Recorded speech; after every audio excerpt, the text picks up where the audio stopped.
moment, my stomach turns. My blood roils in my veins. I'll kill him.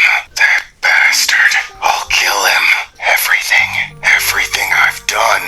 And he would just make me disappear. Just like that. I thought to myself, clasping my fists so tight that my fingers hurt, grinding my teeth so I could hear the clacking. As I said, young Reginald, a deal's a deal, the man in the pinstripe suit said, looking at me with a stony expression. As agreed, I have fulfilled my part of the arrangement. I do hope you can live with the truth that you have learned. But as for now, I do have other matters to attend to, so I must bid you a friendly farewell. Goodbye, Reginald P. Worthington, the man in the pinstripe suit said, before snapping his fingers and disappearing in a flurry of red light. I stood there, enraged. After all the effort I made, everything that I was doing for him, for the Worthington name, for our family, and this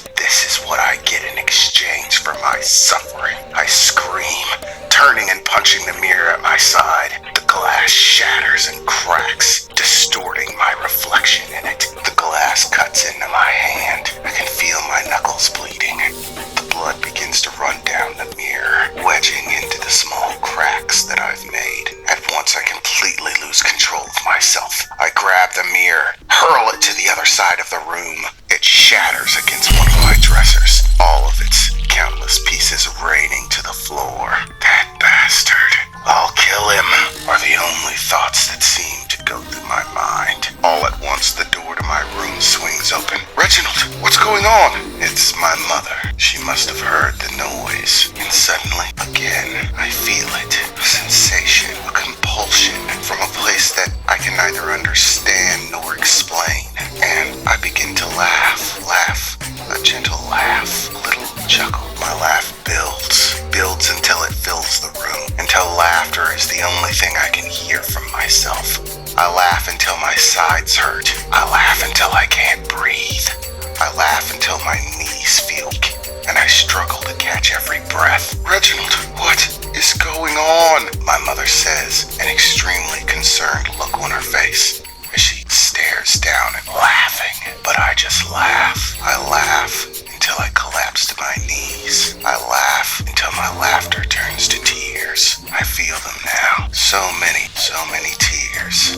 And all at once, the laughter is replaced by sobs. Sobs of pain and anguish. My mother, seeming terrified, unsure of what's going on, what's happening. She kneels down in front of me. Without any explanation, I clasp onto her, hugging her tight, and I continue to sob, to cry those ever-present now tears, to weep into her brand new pretty pink dress, clinging as tightly as I could. My mother holds me right back, pulling me in close, stroking my head. From this point, she asks no more questions.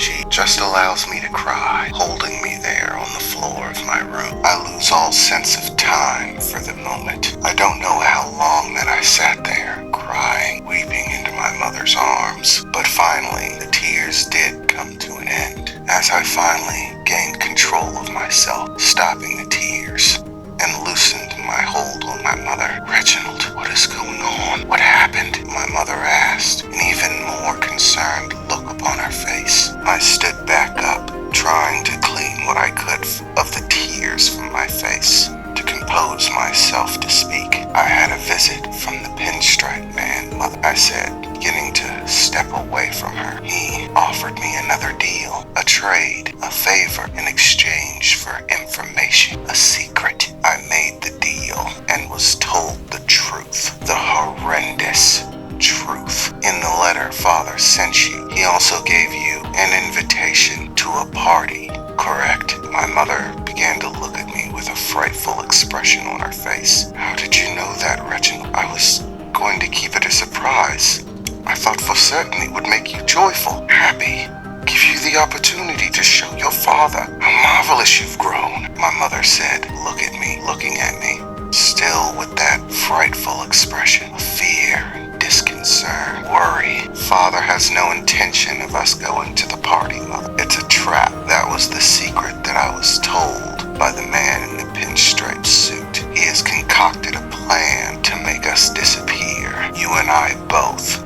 longer finds satisfaction or amusement in our existence. He has found another wife to replace you, and a son to replace me as well. Easier than dealing with the power struggle between another woman and another child and us.